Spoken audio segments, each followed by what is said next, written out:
Single. All right, and we are live.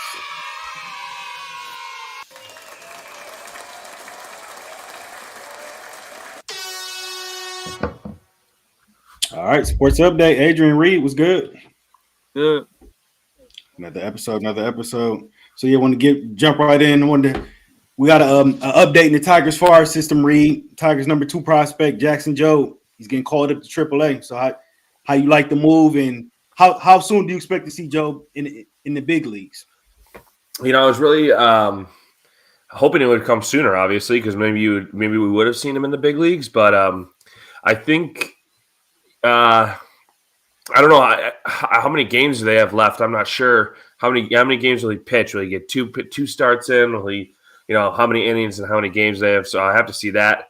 Unless Adrian could pull it up before he has to answer. But I am excited. I think he probably should have been up there a little bit earlier in the season. Get him ready, test him, because a lot of times now with minor league players, I like to say is Double A is the new Triple A. All the Triple A has old vets or guys that have been, career minor players. It's not so much talent that, where you show your talent so much. You're playing really against kind of has-beens almost. So I think Double A, you kind of show a little bit more, and you see guys that really show out in Double A and then maybe go and play 1 or 2 games in Triple A, and then they get called up like Sweeney did for us, although he's older. He's been in the minors for a little bit longer, but yeah, I think it's a good move. Hopefully he can get a few starts in and get a few, innings pitched under his belt, see how he looks.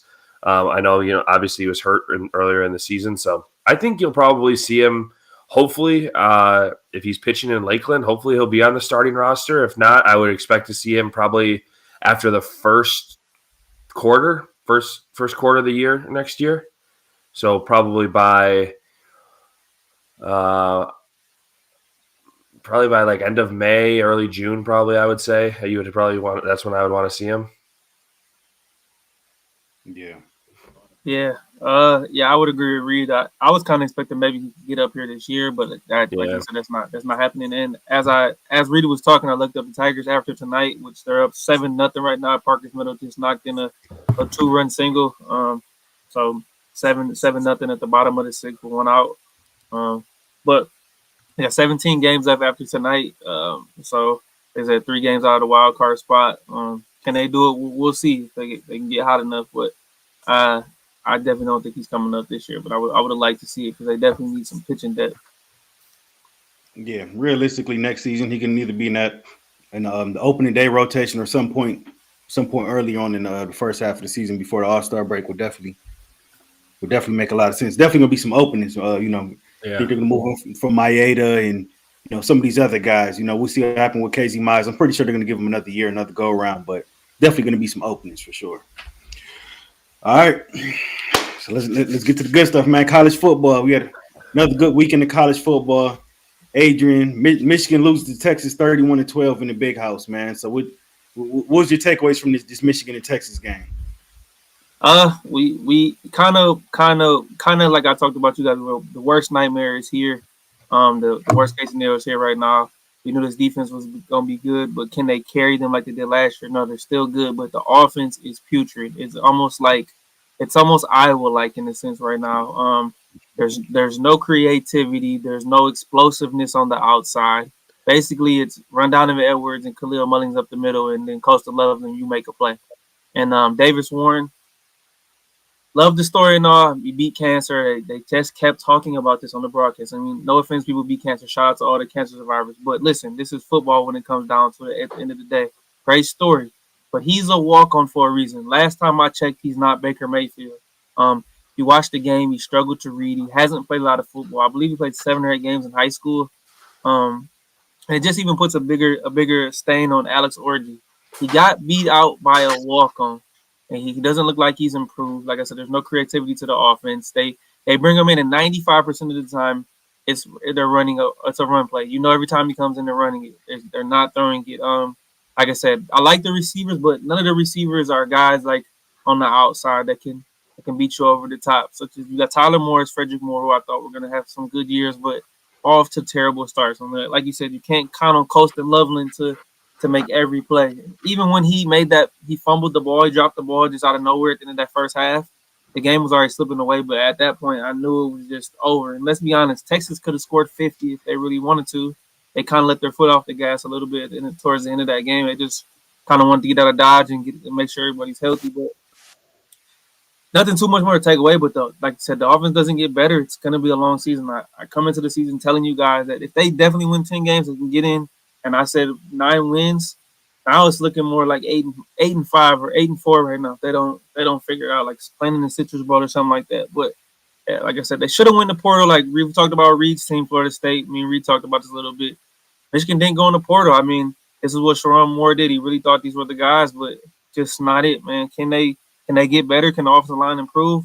Yeah, but I just see them beating every team they're not supposed to. And then I talked about them probably being able to beat USC. We can talk about that in a couple weeks, but that game's looking more losable than ever now. So I don't know. There's a lot of things that need to get fixed in Ann Arbor right now, especially that offense. Yeah, I agree. The offense did not look good. I mean, they could barely get past the 50-yard line. Heck, they could barely get past the 40-yard line. I mean, like you said, Davis Warren obviously seems like he's the best option that they got that they're saying. But, I mean, yeah, Orgy is the same thing. You just know whenever he comes into the game, it's just going to be a run play. So, when you know what's going on, you can stack the box and, kind of plan for it.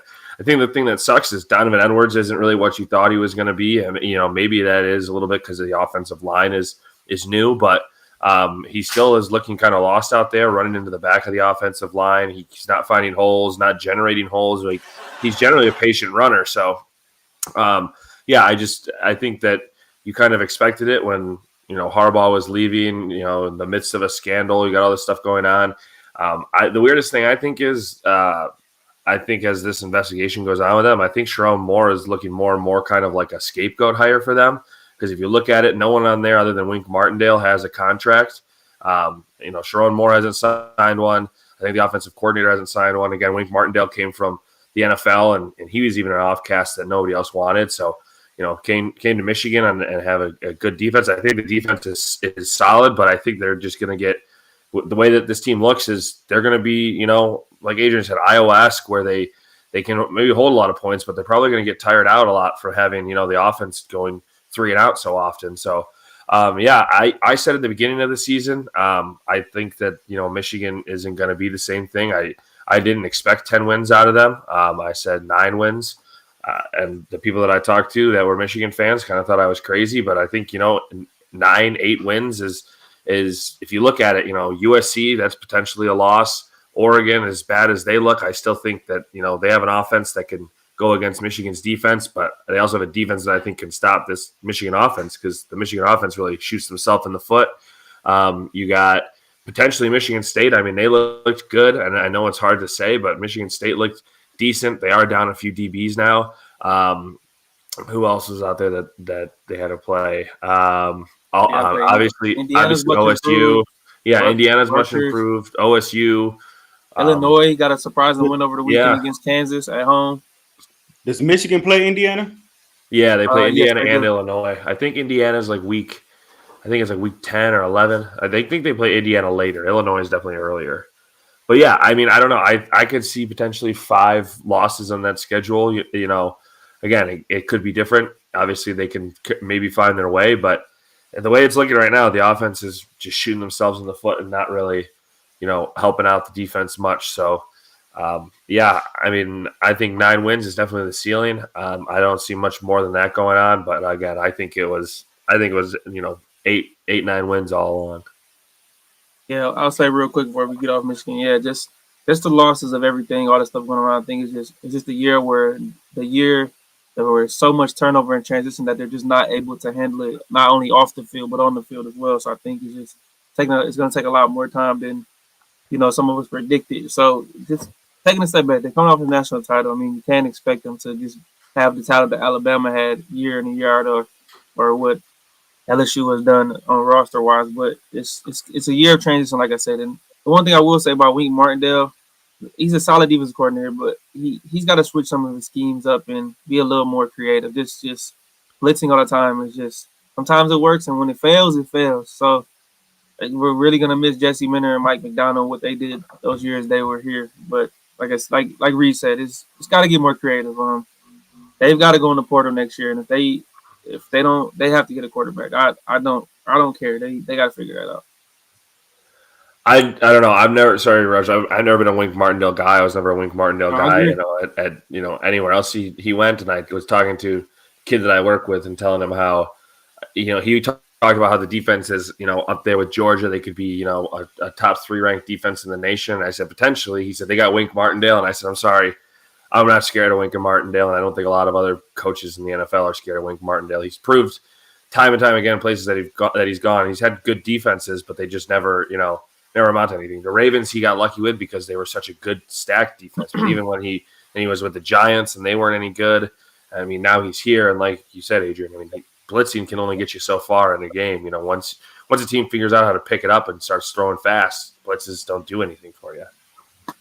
It's easy to pick it apart. And then also the other thing too is Michigan just doesn't have the depth on the defensive line as they did last year or throughout the defense, because you lose Rod Moore, Kenneth Grant and Mason Graham are good, but if you notice throughout that game, he was moving them all around, moving Mason Graham to the end, and all Texas was doing is running the opposite way from him or in the inside, running horizontally, just getting them tired. And with like 4 minutes left in the first quarter, you could see just they were gassed because Texas was just running plays after plays after plays. And then it doesn't help.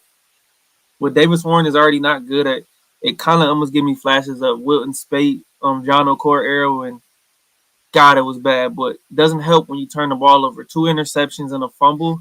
That doesn't need to help out Texas any more than what they already had. Like Texas already 5, 6, 7 deep at receiver, and they're just loaded. They're just a better team. My disappointing thing with this game was just the fact that you could see the talent disparity and just how much better Texas is in all the right places, and just the fact I just didn't want them to get blown out because we talked about it on the pod last week. I knew they were going to lose, but to get the doors blown off, I didn't see it coming. But it's just the reality check, man. It's just the year where you just don't have it, man.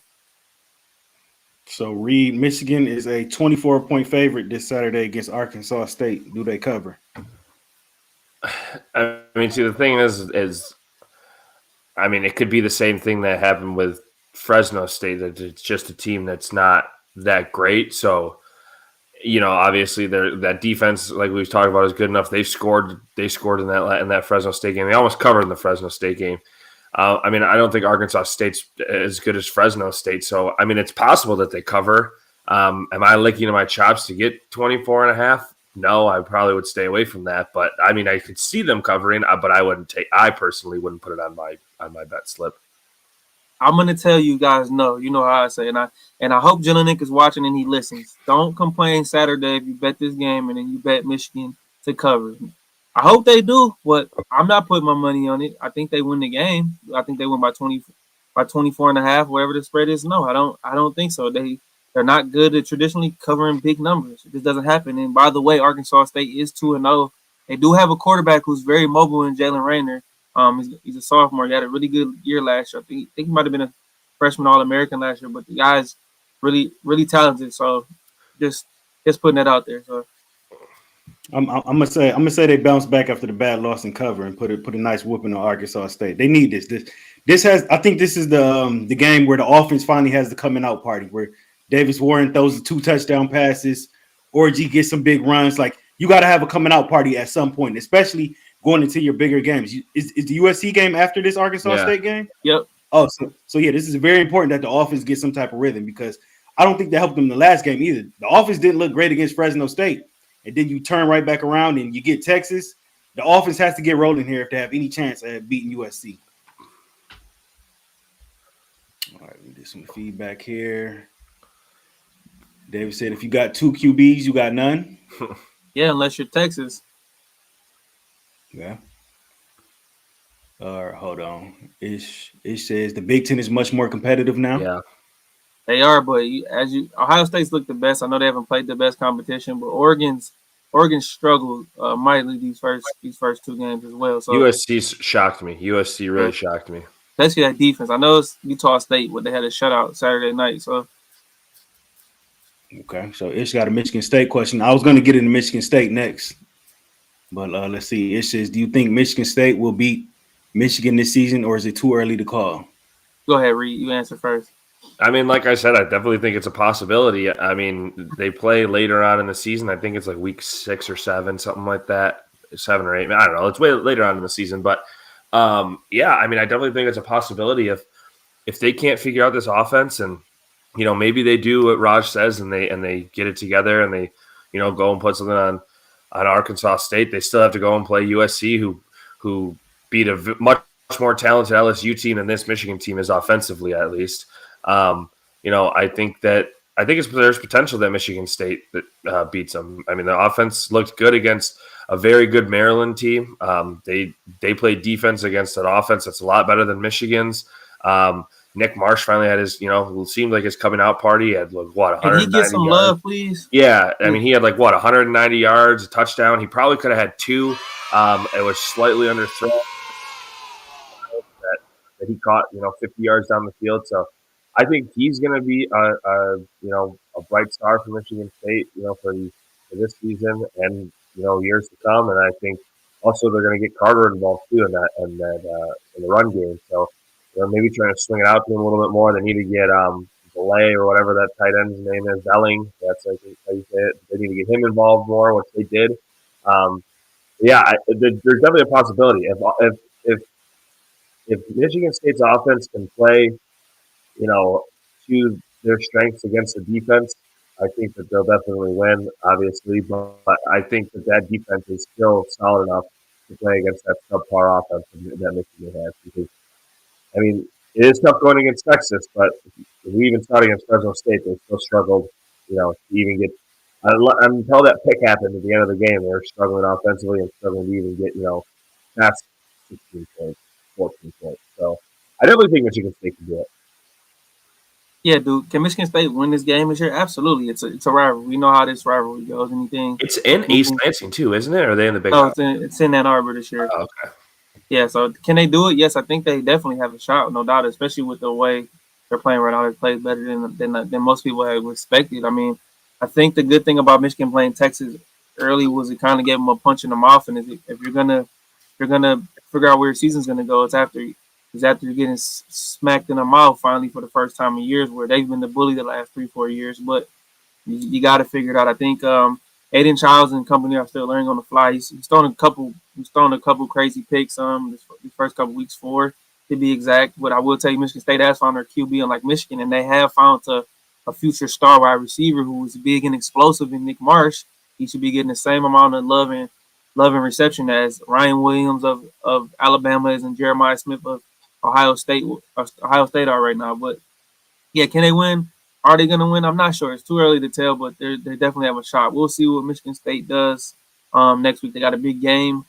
They play Prairie View A&M this weekend, so that's not really tell me anything. But they travel to Boston College right now, who's undefeated right now, in Chestnut Hill next Saturday night. But Boston College does play Missouri on the road Saturday night, so we'll learn a lot more about this Michigan State team. But I do believe Michigan's offensive line has to be much improved by the time that game comes around.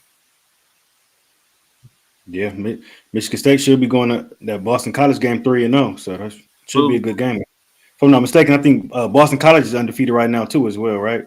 Yep, they are. They travel to Missouri, which I think Missouri's gonna spank them, but that's for sure. All right, so Nebraska, they spanked Colorado 28-10. So Reid, how impressed with you with this Nebraska team, and can they seriously contend in the Big Ten? I mean, I definitely think they can contend. They look good. Dylan Raiola looks, every bit the part of Patrick Mahomes. From the facial hair to the sunglasses to the actual hair. I think that, I definitely think that they're a solid team. Now, granted, they did play a Colorado team that I don't think is any good. I don't think they were kind of living on a hype of last year, and they only won 4 games or whatever it was. I don't know if I see Colorado even making a bowl game this year. So, can you buy into the hype? For sure. They're definitely playing against teams that, aren't the greatest, I would say right now. I'd really like to see, what they look like against a competent team. I don't know if anybody has their schedule up, who they got coming up, but if you want to read it off, I would tell you, what I'm intrigued about. Okay. This weekend they host Northern Iowa. Then they travel. Then they think about this. They play Iowa. They play Northern Iowa Saturday night, BTN. Then they go on a short week, so they host Illinois on Friday night on Fox. You know, Big Ten and Fox agreed to do these Friday night games. It's a different story for a different day. But then they travel to Purdue the week after that. Then they have a bye. Then they play. Then they host Rutgers, and then they travel. Then they have another bye. And then they play Indiana on the road, and then they go to Ohio State on October 26th, the same day as the Michigan State game. Okay, so that Purdue game is probably when I'm going to start, seriously judging them, because going to Purdue and playing there in Purdue is always tough, and Purdue is a relatively respectable team. So when I see them play Purdue and kind of that stretch, we'll see how Illinois and Indiana kind of all match up. But yeah, I think once they match up against Purdue, I'll be a little bit more bought in on Nebraska. Yeah, they could potentially get the Ohio State 7-0. I don't think it's happening, but they have the potential with that skill. I'm telling you, Illinois that defense actually looks pretty decent. The interior defensive line they got a corner who I believe is going to be possibly a first round, if not a second round pick, in Tommy Hill. He had the pick 6 on Shedeur early in the game.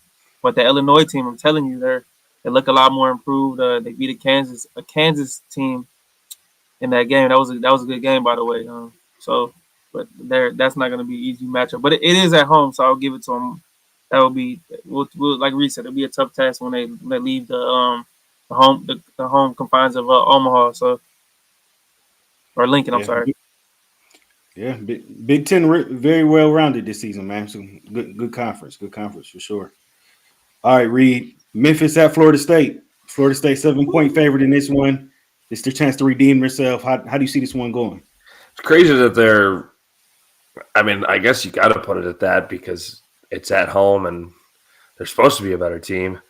I don't know, man. I'm so deflated with this team. It's so hard to you have to come out and win this one. And I'm almost to the point, and I was talking with my brother-in-law, who's also a Florida State fan, former alum, and I said,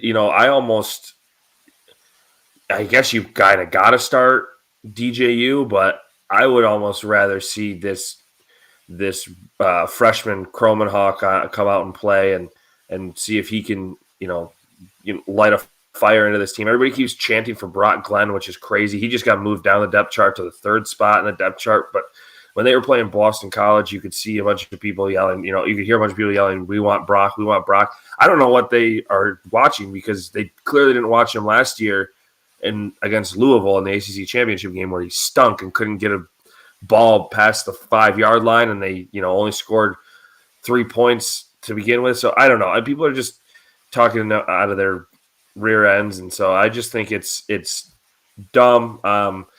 I hope they come out and they cover. I'm so hesitant now after after I hyped them up the preseason, and then they come out and they get they lose by 3 to Georgia Tech, and then they get stomped by Boston College, and just I'm deflated at this point. I'm going to be completely honest with you. There's just no hope. I mean, the defense can't stop anything. At least for Michigan fans, you can kind of hope on your defense to do something. This defense can't stop anything. As Adrian likes to say, they can't stop a nosebleed. DJU can't throw the ball. I think his average, depth per pass is like 6.5 or 5.5, something like that, something crazy. But it's just, I don't know. I'm going to say yes because I'm just having hopeful. I'm being hopeful, but could I see them losing? Yeah, I could see them losing after they've just played 2 teams that they are expected to win against. So I say they cover, but that's just me talking with my heart. Reid, who wins more games this season, Florida State or Michigan? Michigan, because Florida State, I mean, you've seen this team. Florida State looks horrible. They're not beating anybody, I don't think, but I'm hoping, I'm holding out. Well, since I know Reid is the Florida State guy on the team, I'll tell him we talked about him. Me and him had a conversation about would you trade DJU for Davis Warren, and I said in the heartbeat, it's as bad as DJU is, but it tells you how bad they both are. But yeah, I would say I would definitely think about getting Kromenhawk in there. I would give DJU the first half in this game, and if he's terrible, it's time. It's time. I don't care if you paid him the NIL money. Who cares? It's time. Got to eat it at this point. Yeah, you're already losing the team, so you need there needs to be some hope, some reason to keep fighting for this season. And this is a good Memphis team. So I think they're the best G5 team. No, I think it's Boise State, but this Memphis team has a returning quarterback, returning receiver. All of their defense is pretty trash. So if Florida State can't score any points on them, then they're in for some problems. But I expect them to win this game, especially come off the bye, all the criticism that they've been facing. They got to come out and play the game. If they're not inspired for this game, then I don't know what they're going to do. And not to mention, you just lost Jalen Lucas getting hurt for the season. That doesn't help you. And then on top of it all, to add insult to injury, watching this team lose for 2 weeks in games you thought they would win, you get two people committing, one being a 5-star top recruit, D-end. Javion Wilson. Yeah, that decommitted. So it's I mean, it's not looking great for the future. I mean, hopefully, maybe Kromenhoff can come in and sling the ball and play well. And I don't know. It's just if you keep losing recruits, then you're just going to be right. But like if you keep losing recruits and you keep losing, Norvell better not make it past. I know you just extended him, but he better not make it past this season. Yeah, I'm going Florida State. No 7 points. You're coming off a bye, 2 ugly wins. I expect them to come out playing fast, aggressive on offense, aggressive on defense. Like if they come out, I'll be very shocked if they come out this first half and wet the bed and DJU looks bad. I expect them to beat Memphis. I'm gonna take them by 13 points. Don't get crazy now. Come on, Raj. Easy. 13. Reel it in. Reel it in. 13 points. I think that's fair. Give me Florida State to cover. I like them to win. They get their season back on the road here. I can't guarantee a playoff or nothing, but they're gonna get the balls back rolling here. Maybe Saturday I'll throw something on 13 points. We'll see. I'll roll with you on that one. Just to support my boy. For sure. I mean, hey, Notre Dame had a bad loss too. So, these teams are losing, and I think it's better to lose early than late anyway. So, great. All right. Yeah, all right. So, Adrian, you got Alabama at Wisconsin. Alabama 16-point favorite in that one. How you see that one going? Give me Alabama in the cover. I don't know if you guys have watched any of Wisconsin's game, these first 2 games. I thought I see the Western game. I thought Tyler Van Dyke was awful when he was at Miami. There's a reason why he transferred, and they were more than happy to get him up out of there. I thought he was good his first year starting, and then it just kind of fell down here. Wisconsin struggled with the Western, and they were struggling with one of the Dakotas they were playing over the weekend, and they were struggling. There's no way. I know Camp Randall will be fired up, but Taylor Moses is going to drop back and throw that deep ball, and there's going to be nothing those corners can do to stop it. I know Alabama did play good against South Florida, and they had to pull away late in that game, but that's a really good South Florida team. Feisty, got a good coach and Alex Golish, but I'm taking Alabama with the points, man. Yeah, I kind of looked at this and was like, are they over crediting Wisconsin, or are they under crediting Alabama? And I guess it's first year head coach, and they're still kind of learning things. But these Alabama wide receivers are crazy. So I could see, like Adrian said, Milroe, running around creating his throws and throwing it downfield. Camp Randall, I think does give them 4.5 of those points. Almost 5 of those points. So. I still think they can get it done. I still think that, I could see him covering by 17 points for sure. Yeah, I'm running with Alabama in the points as well. Wisconsin, Van Dyke, man, he's just not a good quarterback. It's crazy though, because they got good weapons on the outside receiver. They got a decent running back. Really, if Wisconsin actually had a decent quarterback, they probably would be able to make some noise in the Big Ten. But yeah, Van Dyke sucks. I'm going with Alabama in the points. All right, let's see. David said Michigan should have got Cam Ward. I mean, we all wish we could have got Cam Ward. Florida State wish they could have got Cam Ward.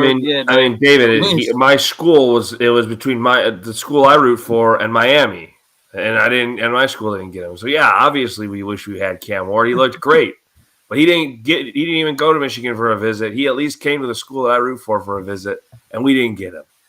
Again, instead I'm stuck with some 35-year-old guy in the backfield that's going to retire after this, and he's not going to get drafted after this season because he stinks. Well, he's going to probably have a baseball career. Hey, Tigers might put him in the starting rotation. How about that? He probably has like another 2 years of eligibility, knowing how college works. Yeah. All right. By the way, Montero's still in to start the 8th, guys. Just the Tigers update. Start the 8. That's good for Raj. Okay, fill in. Absolutely. Fill We in, got Raj. a free YB in the chat. Who how many strikeouts does he got, Adrian? He has. It doesn't let me double check. Let me check that. Let me check my ESPN that one. He has. He's still at 4. Oh, come on now. Get But that one more strike. he's got a 1-2 count right now. So let's see. I'll keep you. I'll keep you updated on it. All right, Who cool. scored this other one? X is Milrose not a good QB to me. I'm shocked Alabama has him starting. Who you want him to start the backup? I mean, he took them to a Rose Bowl last season, and they won 12 games or whatever it was. Like The thing with Milrose, you want him to start a freshman? I mean, my team has to start a freshman because the quarterback stinks, but Milrose is at least serviceable. Yeah, he can. That Milrose is always looking for the big play. That's the thing. He can throw the deep ball with. It's phenomenal, but he where he lacks is in his intermediate, so 10 to 15, where he's not very accurate. But he's looking for that deep ball. He did it. Try to do it against Michigan plenty of times. So we did it against Texas a couple times. So that threat, I'd rather have that threat there. If he's not going to do it, he's going to take off and run. So he's better. I can tell you what, he's better than Tyler Van Dyke, and Milroe definitely gets drafted. I can guarantee you that. Yeah, he definitely does. Yeah, there's plenty of teams in the country that would love to have Milroe at QB. So yeah, Milroe's a decent quarterback. He's not a well polished by any means. He's not a well polished passer. Take him over. I take 99% of the QBs in the country over Davis Warren. So it doesn't. So you're talking to me and Reid right now, who our quarterbacks are like high schoolers right now. So we know the struggle right now. It's a high schooler, it's an infant. Yeah. Infant could make better passes. For sure. You think Milroe makes it to the Heisman ceremony? I'm gonna say yeah. I'm gonna say yeah. Yeah, I could see it. I already know who's gonna win it, but I could see it. Okay. Ax laughing at that. I don't think he agreed. I don't think he's a Milroe fan. All right, Ax, it's all right. If we're wrong, we're wrong. But I definitely think there's a good shot he gets there. All right, cool. All right, well, yeah, let's switch it over to the NFL. Reid, the Lions, they beat the Rams 26-20. They ended up covering that 4.5, man. So, break it down for us, man. What did you see that Lions and Rams game? Yeah, I mean, I thought that the defense came out, firing pretty well in the beginning. They were slowing the Rams down even when they had Puka out there, and Cooper Kupp just showed that he's still Cooper Kupp, and I'm happy that I took him. And I was able to take him in one of my leagues in the 4th round. That made me, a little more excited, but I wasn't able to get him in any other ones. But yeah, I think the defense started to look good, even though you had a rookie cornerback out there, Carlton Davis. He was on and off the field, wasn't out there the whole time. Brian Branch looked great at safety, as we all expected. Aiden was getting home. It's just they were playing the way that the Rams were playing. They just decided to do quick passes and quick throws after almost every play that he was getting there. So they didn't get to him much. I think once DJ Reader gets back or finally gets to play, I think it's going to be a lot different for that defensive line. Whether it's McNeil and who's on the line with them, or Aiden or Davenport. I mean, Davenport got there and got a sack that, or close to getting a sack that game. So, I think that they looked good. The Rams are definitely a playoff team. The thing that sucks is the Rams were depleted and the Lions didn't look all that great. But the first half, they looked good. For some reason, the Lions in the second half just come out with no juice, which is strange to me. So that overtime was absolutely incredible. Monty could not be stopped, running with his hair on fire. I'm sure a lot of people were upset. I mean, Gibbs did score a touchdown to save his fantasy value, but I'm sure a lot of people were wondering why he wasn't in. But when Monty's running good. That O-line showed you that they're going to be that O-line.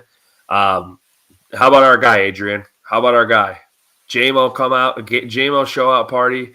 119 yards or something like that, and a touchdown, 120 yards. 5 for 120. Yeah, 5 for 120 and a touchdown. I mean, he probably could have had 2. I got a little scared of that one hit that he took, but listen.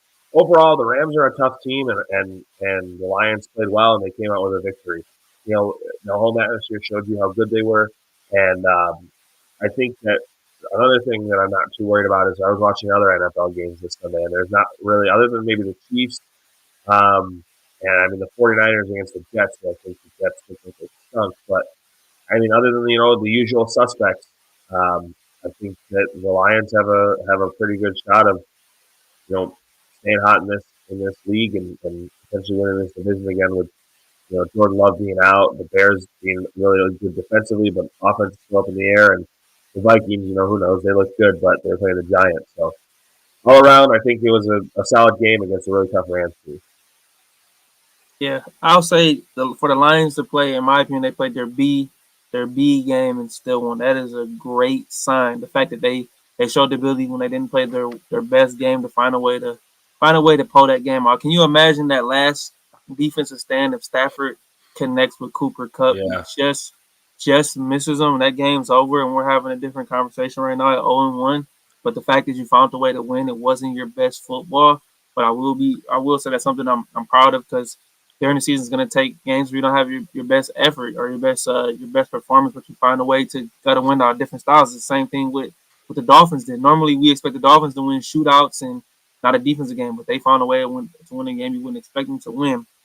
I will say I was a little concerned about the pass rush. They showed some flashes, but just overall, I need 15, 16 sacks out of Aiden this year. No question about it. This is his third year. I expect him to try to enter that elite status. I will say they did a good job against Kyron Williams as far as the Rams running the football. He had 18 carries for 50 yards, and he was arguably the best back to end the season last year for in the NFL. And then I want Lions fans to calm down about the secondary. They will be okay. You got Terran Arnold in there. You got Ragstar playing. Carlton Davis in and out. You got rookies in there. I like the aggressiveness. It's almost like how when the Steelers got Joey Porter Jr., he had to learn to be aggressive, but not to be overly aggressive because they'll call you for it. I know they attacked Terran Arnold a little bit, but I like what I've seen from him, the feistiness, the energy. I loved it. I love what I've seen from Meek Robertson. I loved what I've seen from Brian Branch, especially. He almost had a pick a couple times. But to get a secondary a little time, they'll be much improved. And now we can cut the nonsense about the Lions not having a third wide receiver because what have we talked about on this pod for the last month before the season started? I said, and Reid said, Jameson Williams will have a breakout season. I've even come to say that he will have 1,000 yards. Can he do it? Yes, I believe so because there's going to be so much coverage and rollover to Sam Laporta and Amos St. Brown, as we could see in this game. St. Brown was pretty much non-existent. Laporta made a few catches, but it was a Jameson Williams show. And most importantly, what I liked from Jameson was his humbleness after the game. Talking about he never thought he'd be at a press conference. I'm just so happy for him, man. First year is coming off the ACL. Last year he deals with the suspension. This year he gets a full offseason, and now he's ready to go. And he's going to show you why the Lions took that risk on him and drafted him that high. I think it's a win-win for both sides. But all in all, I think the Lions will be fine. Like you talked about, they should have definitely took advantage of the fact that the Rams are playing fourth-string guys at the offensive line. But what can I say? I think that was just more so the Matthew Stafford factor. He's been there and done it 1,000 times. So He was just running the ball so fast. It was crazy. Great win. You have to definitely play better against Tampa. But I will say we noticed around the league, a lot of teams look sloppy and out of control because this is a product of not playing some of your starters, most of them in the preseason. It's going to take you a little time. But they just got the win when they pretty much stole the win from the Rams because they should have lost this game. But a win is a win, man. The Lions fans will take it. Yeah, I agree with you, Adrian. I don't think the Lions played their best game at all, but that fourth quarter, they just showed like we got one of the best offensive lines. It seemed like Gibbs was getting a lot more of the carries earlier on, so Montgomery's a little more fresh. They just said, look, man, we're going to push this to the end zone. We're going to win at the line of scrimmage, and we're going to go win this thing. And that's what they did, man. And Stafford made it tough, man. Stafford's still one of the best QBs in the league. Make no mistake about it. So, hats off to them boys, man. I will say Anzalone was looking amazing, too. He was flying all over the place. Man. He had 13 total tackles. 10 of them were solo tackles. That's crazy. Yeah. And I will say also two other guys that I want to Jack Campbell played well, but I will say Brian Branch, obviously the steal of that draft, I think. The dude had 7 total tackles, 5 solo, 1 tackle for loss, and 3 pass deflections. The rest of the team didn't even have a total of 3 pass deflections. And then Terrion Arnold for the rookie. I mean, he had 8 total tackles and 8 solo tackles. Obviously, that's probably from, Cup catching the ball and tackling him. I think the first pass interference call that he got was a little shaky. I mean, I think that was just kind of like, hey, welcome to the league, rookie. The second one, he definitely deserved to get called on it. But the first one I thought was a little bit like, I think Dan Campbell said something about like, hey, they're they're going to give you they're going to test you early on some of your pass interference calls as a corner. So, and I think Cooper Kupp gave him kind of a compliment. He said that he's going to be one of those guys or something like that. I don't know the exact quote, but I'm pretty sure Cooper Kupp said some nice things about Terry and Arnold. So, I mean, yeah, like you said, they didn't play the best, but I mean, Aiden probably could have had 3 or 4 sacks in this game, but I mean, he ended with 1. Davenport ended with half of 1. Levi, showed he played well. So, yeah, I was excited about it, but that's what I did. Some feedback here. David said wanted to see Corum play more. Yeah, but when you got Kyron, you're not gonna bench Kyron for it. And Blake Corum looked great and especially when you're running behind an offensive line like Adrian said with 4-string guys. Like, I mean, you could run him, but he's not going to look great. So wait until that O line's healthy and you had Kyron. You didn't need to back for him. Yeah, their backup running back was somebody else anyway. I don't think it was even Corum. It was Ronnie Rivers. Yeah, Rivers. Yeah. So it seemed like Corum is the 3rd-string guy. Yeah. Hey, Raaj, Montero is back in for the 9th. There's 2 more. He's got 1 out, so he's going for the complete game. So complete game. There we go. All right. Ax said the Rams played their B game also. I don't know if they played their B game necessarily. I think it might have been more injury based. That's why they played like that. But he also said Lions are definitely a problem. Also, thanks for respecting Super Bowl winning, Lombardi Trophy hoisting quarterback Matthew Stafford. Yeah, we appreciate Stafford here in Michigan, man. We appreciate the 12 years of service he gave us, man. Stafford's beloved here. He didn't get it done for us, but we don't got nothing bad to say about Stafford here. So. He was just in a bad regime at the time, in my opinion. Yeah, I was talking about it. I was talking about it with the local guys on the radio here. I was talking about it with Jeff Rieger, and he was saying, he went through it. He said he's been through 3 GMs. Stafford went through 3 GMs, 3 head coaches, 4 quarterback coaches, and I think it was 5 offensive coordinators at this time here. So if you're going through that as a quarterback, you're probably not going to succeed anywhere you go. Right. So, Adrian, your Steelers, they kicked 6 field goals and beat the Falcons. What was your analysis of the Steelers week 1? And should they stick with Justin Fields? My analysis was I'll make it pretty short and simple, not to talk you guys out about the Steelers, but went in and got the job done. Like I said, I'm impressed with what I've seen from the defense. It was a typical old school Steelers football game: run the football, play defense, punch you in the mouth, and just make the throws that you need to do. Justin Fields. No turnovers. He made some big plays down the field to George Pickens. I like to see them open up the playbook a little more for them if he's going to continue to be quarterback. Maybe as part of trying to trust him. But also, I like what I've seen. I think George Pickens is emerging and turning into a legit superstar. And I will say in this game, there was a lot of calls in this game that the refs were blowing big time, especially with TJ Watt. Cost him probably 2 or 3 sacks in this game. But I liked what I've seen from the defense. How about my boy Boswell? 6 for 6 for field goals, 3 of 50 plus. So couldn't ask for more. I mean, like I said, it was week 1. We played in the preseason a little bit. Najee ran hard. Just overall a good win in Atlanta, and we stifled Kirk Cousins. And I think the Kirk Cousins experience is going to run out faster than people want to admit. I think he's thinking about Michael Penix over his shoulder.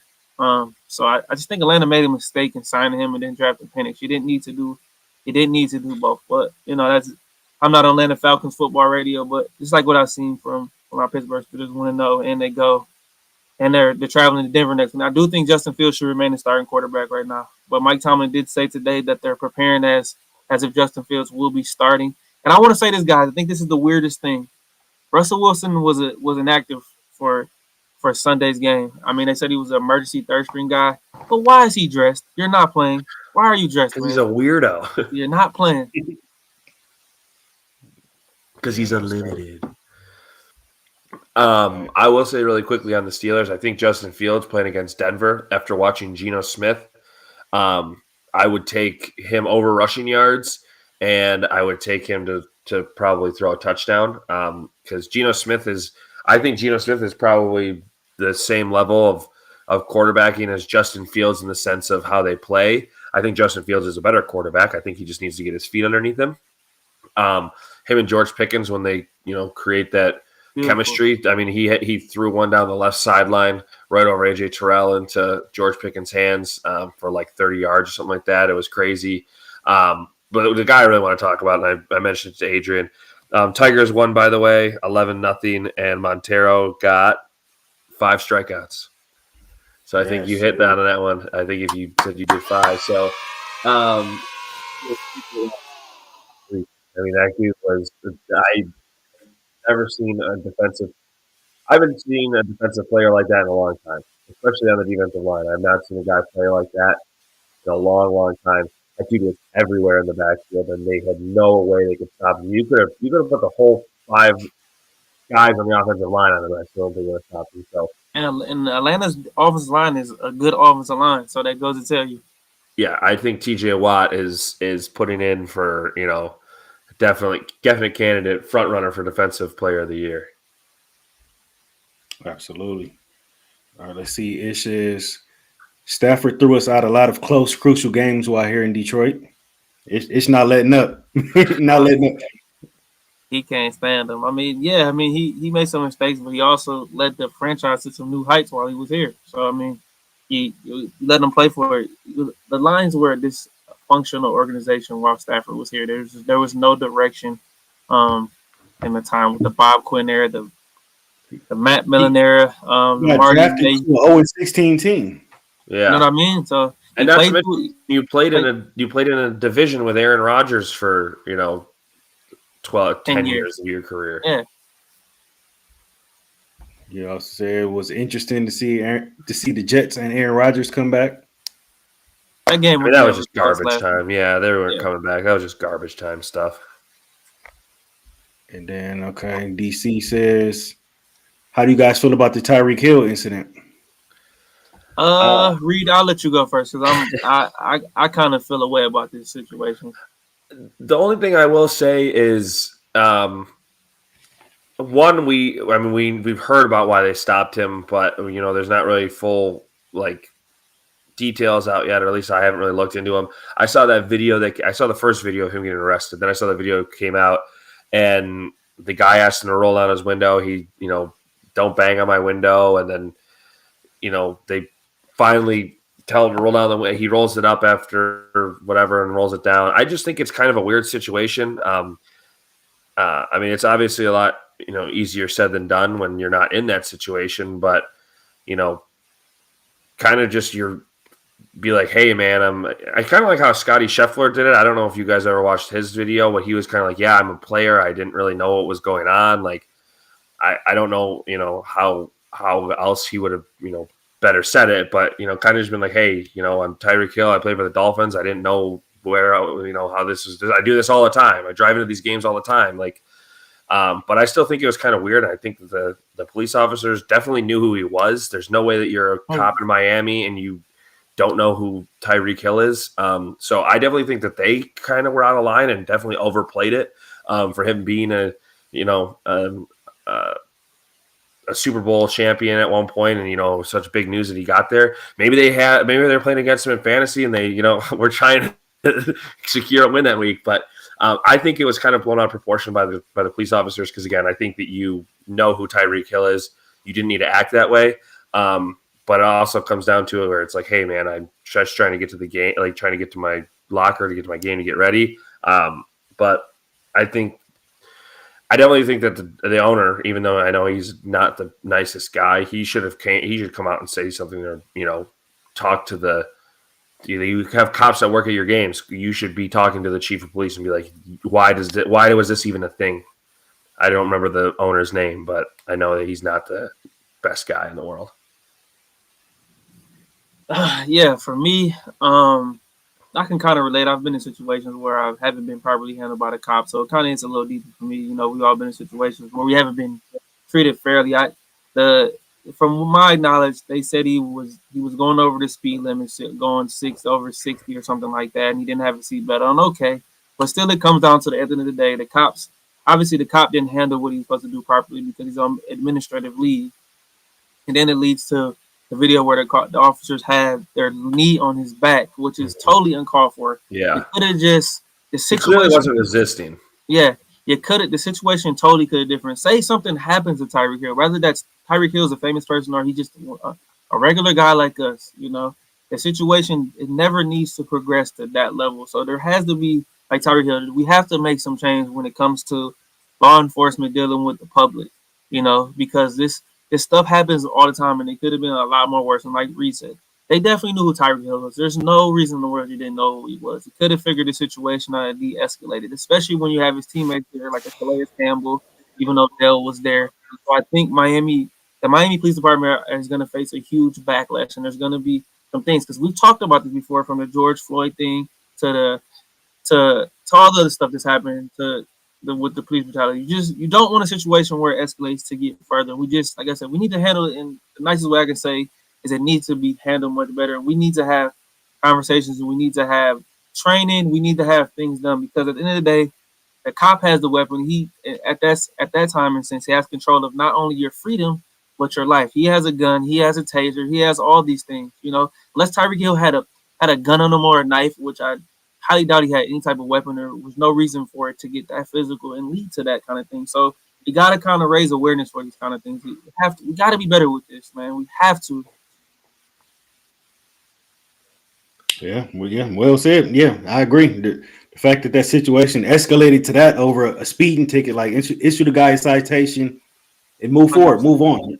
Just the fact that he's on the ground on his stomach with a knee in his back, using cuffs. The cop came over there and shoved him down to the ground. It was just too much. Just too much, man. Again, and I'm going to go back to it. There's like Scotty Scheffler, I can understand. Those guys probably aren't watching golf, so you probably don't know who Scotty Scheffler is. Like, football is the biggest sport in this country. You know exactly who Tyreek Hill is. Even if you don't know who Tyreek Hill is, I guess it's Miami, so maybe it's a little bit different to say, but it's a guy in a Lamborghini outside of trying to get into Dolphin Stadium. Like, you know that this guy's going to the game as a player. Like, he's going into the entrance as a player. You have to use a better sense of that. And I think that, again, it was a little bit of power hungriness. Maybe, they want to be like, oh, yeah, we were the ones that did it. Like, I don't know. But at that point, it's like he's not – who it was when you saw him roll down his window, whether he rolled the window back up or not, like, and cops say you're not supposed to do that. It's like, is it sounding like special treatment for me to say this? You know who Tyreek Hill is. He's not going to grab a gun and try and go against 4 Miami cops. Like, you just let him roll his window up, and if he gives you his license and registration, just go run it and give him his ticket and let him go. Like, or don't even give him his ticket. Like, whatever you want to do. But, like, you knew who it was at that point. You don't have to take it to those extremes. Yeah, way too much gas added to the fire of that situation. It was unnecessary. 100%. I kept seeing something that was really funny. It was like, they're lucky that he didn't try and run, because they never would have caught him. He could have just made it into the stadium by running. Someone said even on the motorcycles they wouldn't have caught him. Yeah, real quick, the thing too is I was listening to the First Take yesterday, and Shannon Sharp was talking about it. He always says the players are supposed to be to the game, I believe, 2 or 3 hours before the game even starts. So even going that way in that direction, because when they get to the game early, they avoid the traffic. So he's going in that direction. So you got to know something if you're going to the Dolphins Stadium at that. And then I also did think, I love the fact that he was able to score that touchdown and do the handcuff celebration just to taunt him a little bit. That kind of made me laugh a little bit. So yeah, absolutely. All right, so cool. So let's get into Adrian's top 5 list. Let's get into Adrian's current top 5 NFL teams. By the way, before I did this, I ran this by my brother. I think he was pretty happy with this. So, I just want to put that out there. But do you guys want me to go from 1 to 5 or 5 to 1? 5 to 1. 5 to 1. Okay. Yeah. At 5, I'll go with the Philadelphia Eagles. Coming off of a win in Brazil that game was more of a shootout than I thought it would be. So got off to 1-0. Jalen Hurts could have played better. He's got to stop turning the ball over. At number 4, I got the Houston Texans. That game that they played against the Colts 29-27 was a hell of a game. The weapons have proved tremendously for them. Stephon Diggs, 2 touchdowns in his debut. Nico Collins over 100 yards. Joe Mixon leading the league in week 1 in rushing yards. CJ Stroud making every pass. This team looks like they're living up to the hype so far, and these weapons are good, especially with Dalton Schultz as well. At number 3, I got the Detroit Lions. They didn't play their best game, but I believe right now they're the second best in the NFC right now, which leads me to my number 2 team, and that is the San Francisco 49ers. With Christian McCaffrey not playing, the 49ers They didn't miss a beat. Trey Mason, this guy undrafted out of Georgia Tech in his third year, running for over 150 yards and just running through this Jets defense. And when are we going to talk about this Jets team? We talk about how good their defense is, but when they come to play an opponent, they're just Reid's on mute, by the way. When they come to play an opponent, they're just not there. And at number one, we'll go, of course, with the back-to-back defending NFL champions, the Kansas City Chiefs. Beat the Baltimore Ravens in a close game, foot on the line. They would have for 2, but they ended up winning. So there we have it. Yeah, sorry, I was on mute because I didn't plug my laptop in before this because long story. So I had to have my wife fetch me, grab me the charger. But yeah, so yeah, I mean, I think it's a good list. That Philly game in the beginning, that you didn't think that they were going to be like that, but Saquon Barkley, obviously, the addition for him was huge. And then I think that, yeah, Houston, I mean, you guys know, as of last season, I was the biggest CJ Stroud truther that was out there. I said he potentially could have been an MVP candidate had he, played those 2 games that he was out being injured. So I definitely think that's solid. Who was 3? 3 was the Lions. Yeah, I think, like you said, yeah, they played a B game. If they played a little bit better, maybe they could have jumped the 49ers, but I think the 49ers were all over the Jets in that game. With the way that people were talking about the Jets being, coming out of the AFC East and being, there's high expectations, obviously, Aaron Rodgers coming back. I definitely think they deserve it. It just shows you, how good that offensive line is there without McCaffrey, and you get Wilson. I would be interested to see what would happen if it was, maybe Elijah Mitchell was in there instead of, Mason. Maybe it would have been the same thing. Maybe it would have been different. But he definitely proved that he can be the second starter, or he could be, the second string guy behind McCaffrey. Or when McCaffrey's gone, he can definitely be, the guy that you want running your backfield. So that's great game by them. And yeah, I mean, the Chiefs, no matter how much I'm not a fan of them, and obviously it's like the Brady years when you'd see Brady play with the Patriots, people didn't like him. So a lot of times you just don't like success for another team when you want your team to win. So, I mean, yeah, I think it's a good list. I'm kind of surprised that, granted, they did have a loss, but I'm kind of surprised that you didn't have the Ravens up there. I'm sure they're just on the cusp at 6. Yeah, I had them at 6 just because of the loss, and I just think the way they played was just too Lamar Jackson centric. Which, I mean, running the football, him running 16, 17 times, you can't. I love Lamar. He's a dynamic athlete, but he dropped weight this season. You could see it get faster and just stay slimmer. But you can't expect him to run 17, 18 times a game. It's just he's going to wear it down for a reason, Yeah, they didn't. They only gave him 13 carries, so I think they're improved. Isaiah Likely is turning into a star, man. Mark Andrews didn't have a great game, but they need to focus more on running 2 tight end sets with Derrick Henry and Lamar Jackson and just take off from there. I think they're definitely being in contention, but they fail to win big games when it matters the most, and that's my biggest problem with the Baltimore Ravens right now. The thing for me is I saw someone say that Lamar and the Ravens found their wide receiver 3. I think Lamar and the Ravens found their wide receiver 2 behind, over Mark Andrews at this point, because Likely was playing like crazy last season when Andrews went down, and then he even continued it in this season. So I think he can, like you said, run 2 tight end sets like the Gronk and Hernandez years for the Patriots, kind of do it like that. So yeah, I mean, the Ravens just being on the cusp, I think is great for the pick. So yeah, I think it's a solid list for week 1 for sure. The only thing for me with Houston is, I mean, Anthony Richardson looked great, but they kind of struggled against the Colts. But yeah, both of those 5 and 4 teams played against teams that have really good defenses. So I respect them at those rankings for sure. Yeah, I agree with the top 5. But you said you had Baltimore at number 6. Yes. I can't give you that. As much as I know you guys had it, I got to give that to the Cowboys. Cowboys look good. Yeah. They went on the road. They went to a hostile environment. That was a good defense they played against.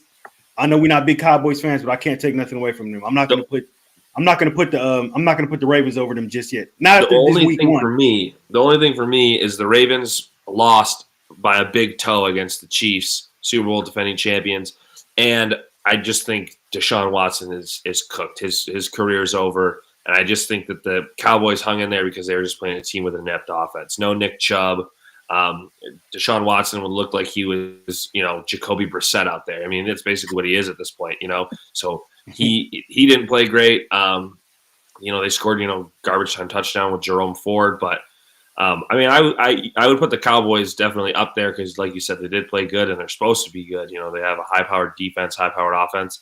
I just think the Ravens, I give them the slight edge because, again, Isaiah Likely has a size, 10 shoe or size 11 shoe instead of a size 12 or whatever you might have. Like, they win that game, on that toe tap in the end there. So, last thing, speaking of toe taps, how does Garrett Wilson not get his foot in on that play on the side? It's just beyond me. Him and Sauce wearing the long sleeves. I saw, again, putting a lot of memes. Someone said he looked like he's playing himself in one of the FX Real series. Like he looks like a TV actor. It was crazy. I don't know why they were wearing those. Yeah. I would say about the Cowboys. Good win. Dak got paid. Highest paid player. Shout out to him. 231 guarantee. Get your money. I respect it. Cleveland was missing both tackles, the right tackle and the left tackle. Practically no running game. Deshaun Watson looks like a shell of himself. I don't know what it is. He gets in trouble dealing with that. Goes to Cleveland and forgets how to play football. So I don't know what's going on there. And then there was just a story today that said there was another complaint filed against him. So I don't know. He's looking like he's done. Cleveland looks like they bombed that. They bad worse luck. So. Yeah, but they said he's not going to be on the commissioner exempt list. Maybe that'll, get a weight lifted off his shoulders and he might play a little bit better. But yeah, something's got to give, man. You cannot. He hasn't earned a penny of that money. If I'm Cleveland's ownership, I am furious right now. The fact that he's basically robbing them right now for his horrific play. So I saw if they decided to cut him today, it would be like $176 million that they would have to take as a cap hit.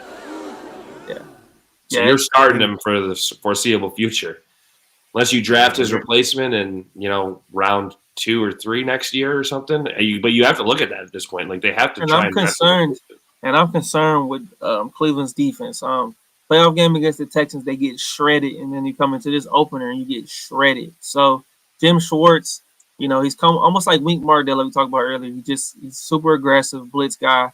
And once you pick on it and figure it out, you can kind of take advantage of it. So. But I'm not mad at the Cowboys. They're at 7 right now. That was a good win for them. Yeah, and then the Browns. You give up Baker Mayfield. And look how he looks. He won the division last year. What a playoff game. Yeah. So it's like that. That's not looking good. Who knows? It might be a Jameis Winston sighting down there here soon. Could be. I'm actually happy about the Baker thing because I think that he, Cleveland is just a quarterback killer for their organization. I think that he was not set up for success there, and I think that they almost need to do a Patrick Mahomes type deal where, obviously, Deshaun's probably not the guy that you want them leading behind, or teaching them how to do it. You want him teaching them how to do it if he was Texans, Deshaun Watson, but as of right now, he's a shell of himself. Again, like I said, he's the Michael Jordan of Jacoby Brissett at this point. Like it's crazy how bad he is. Yeah. So yeah, my last thing on that before we get up out of here, man. Rock Nation, Jay-Z and them boys, they in charge of the Super Bowl halftime show. The Super Bowl this year is in Louisiana. How could you not get at the Wheezy, man? How you not get at the Lil Wayne, man? Y'all that would have been unreal. As the Super Bowl halftime show. Shout out to K. Dot. He's a dope artist. He's on a hot run right now, but you got to get at the Wheezy, man. You got to get at the Wayne, man. It was all tailor made for him, man. He's an OG in the game. He's one of the greatest rappers of all time. He's over 20, 30 years in. This was all set up for him to be his stage, man. And y'all give it to Kendrick Lamar, man. Rock Nation, Jay-Z, everybody in charge of this thing, man. I don't know what y'all are doing. Especially after the whole thing when he was talking about, how he talks so much about when the Saints won that Super Bowl and how, excited he was about that and how the Superdome was going crazy. And I know that maybe the Saints make it there, but even if it's not, Saints fan, like you said, he's been in it. He's been in the game so long. He's in my top 5 rappers of all time. He's probably in a lot of other people's top 5 rappers of all time. But I think that you not giving it to him is crazy. Like you said, shout out Kendrick Lamar. He is on a great run, but I think it's just like you said, crazy not to give it to the hometown guy who literally puts everything into New Orleans and Louisiana and everything like that. So I agree with you, Raj. That's crazy. I'm agreeing with you. Just to get straight to the point. It comes down to money and politics. The NFL is trying to take advantage of the Kendrick Lamar and Drake beef right now, and the fact that Kendrick had, not like us might have been the biggest, probably been the biggest song of 2024. They're trying to take it. They're trying to take advantage of that. That's what it comes down to at the end of the day. So I'm gonna leave it there. Jay-Z has some say in who I think he's an advisor for the NFL with the diversity thing and all that stuff and helping them with that kind of thing. I'm pretty sure he recommended Kendrick, but it definitely be Wayne. I think it's definitely a crime. As we know, we grew up with Lil Wayne. It's been our childhood, even still to this day. Arguably the greatest rapper of all time. So not enough to be said. I think it's BS. He should definitely be headlining the Super Bowl, but you know how that goes. That stuff kind of works. Fun fact about Lil Wayne and my life is when the first like true like rap song my brother ever showed me was "Go DJ" by Lil Wayne. So it always holds a special spot in my heart because Yes, I sir. love that song and I love Lil Wayne. And I just think he would have been perfect for it. But do you think it hurts him a little bit that he hasn't come out with anything in a while? Maybe that's why they maybe thought about it, but. No, I think it's more so the politic things and the thing going on with Drake because Drake is arguably the biggest rapper or music star in the world right now. So I think the NFL is trying to, like I said, capitalize on that right now. Yeah, because Wayne got the catalog, he got the Oh, music, easy.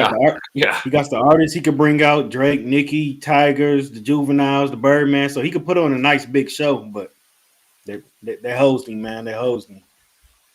All right, let's see what Ish said. Ish isn't Lil Boosie from Louisiana? What about him co-featuring a Super Bowl with Miley Cyrus, Lil Wayne, and Yeah, Boosie. he's from Baton Rouge. Yeah, and Boosie for the streets. He's for the trenches. You can't. Yeah. I was about to say, yeah, you can't. Not the Super Bowl stage. No. Yeah, he's not mainstream enough for basic people of America. I bet you a lot of players would probably like to see him do a show, but yeah, I don't think that, like Adrian said, mainstream isn't. Boosie isn't like mainstream. People aren't going to be. He's not for married. That's 46 and has 3 kids and has a family. No. Yeah, he's not for that type of show. Yeah. It says, to be honest, I don't want to see no Lil Wayne perform the Super Bowl halftime show. Okay.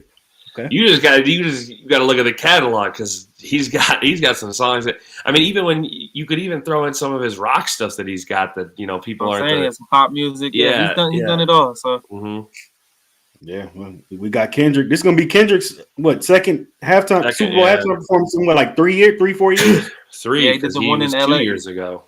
Yeah, he did the one in LA when the Rams played the Bengals. Yep. All right, cool. All right, well, yeah, there it is. Anything else you guys want to add before we get out of here? Can't get out of here. So there's 2 things that we need to talk about quick before we get out of here. There's 2 fights, boxing and UFC. So we'll get to the boxing first. September 14th, this Saturday, Canelo Alvarez faces Edgar Berlanga for the undisputed super middleweight title of the world in Las Vegas. So I'm going to take Canelo. He's still the old savvy guy. Berlanga's a up-and-coming guy. He's 27-0, I believe, or 22-0, something like that. But he's got some power. This is going to be a good fight. I think this is a must-watch, but I'm taking Canelo. I'll get to it really quick. What's Canelo on the money line on that one? Let me check. This is according to DraftKings, so people don't be mad at me. So I'm gonna double check this real quick. I'll give my quick 2 cents because I just love Canelo. I'll pick Canelo. I don't know anything about the other guy, and you guys know that I'm not the biggest boxing guy, but I'll definitely be watching it since it's a Canelo fight. But I'll let you talk, Raj, since you're more the boxing guy.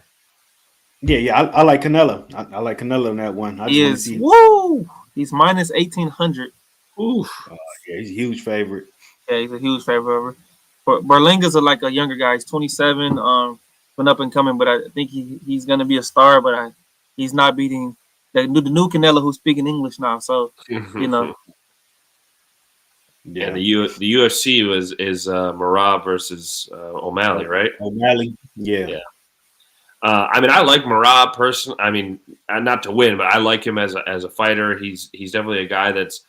UFC, obviously, you're kind of unless you're a real superstar, you kind of get your fight start a little bit later. Merab's been stunned in a few fights, lost a few fights, so I'm definitely taking O'Malley because he's the hot fighter at the moment. He's got the length, he's got the style. I definitely think that it's going to be a stand-up fight. I think Merab might try and take him down. I think O'Malley has the takedown defense to combat that, but I would take O'Malley. I'd probably take O'Malley by TKO, to be honest with you, because Merab hangs his chin out, far more often than a lot of other fighters. So O'Malley with that long reach and the whips for arms that he's got, I could definitely see him catching him with one and take him down to the ground and ending it in a TKO or a KO. So I would take O'Malley in a TKO or KO. I'm taking O'Malley as well. And in that women's fight, the flyweight fight, Alexa Grasso and Valentina Shevchenko, if I'm saying that properly, that is gonna be a good women's fight. I'm telling you guys. Yeah. Who you like in that one? I like Grasso. Yeah, that's what I was just gonna say. I'd go Grasso.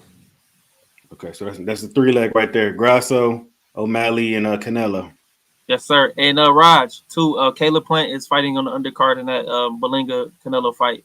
And the UFC fight is in the Sphere, and then the boxing match is in T-Mobile Arena. So they both will be in Vegas simultaneously. So that's crazy. So I'm just interested to see how that fight's going to go in the Sphere, since it's only like one sided of the how the stands work. I don't know if they're gonna. I don't know how they're gonna try and do that. But yeah, it's only half of that. It doesn't seat that many. It only seats like 18,000 or something, doesn't it? Yeah, Dana said this is like a one-time thing. This is going to be the only time they fight there. Yeah, you got to do something like that. Yeah, so sounds like I need to be in Vegas this weekend. Man, would have been a good weekend to go. Okay, so here the 4-leg parlay. We got O'Malley, the female. I forgot her name already. Grasso. O'Malley, Canelo, Florida State -7. There we go. Yes, sir. we gonna end it on that note. Or actually, hold on, let me see. David got one more comment here. Morgan Wallen would be a good performance. Yeah, okay. I mean, I think he would. I think country's just not. I mean, he's not really country. He's more of a poppy now. But I think that again, compared to Kendrick, people are going to want to listen to Kendrick probably more than they would Morgan Wallen at that type of situation. Again, it all depends on who the fans are there, how much the atmosphere will change. But I think mainly more of the fans are probably going to want to see Kendrick over Morgan Wallen. Although Morgan Wallen, like you said, he is a huge artist. Yeah, if they would have gave it to Morgan, I wouldn't have been mad at that either. All right, cool. Well, yeah, there it is. All right, well, yeah, good show, fellas. So we've got a lot of sports coming up this weekend, fights, football, everything. Yes, so yeah, sports update. Make sure y'all subscribe to the channel. Make sure y'all like the video for me, and we see y'all next Tuesday. Peace.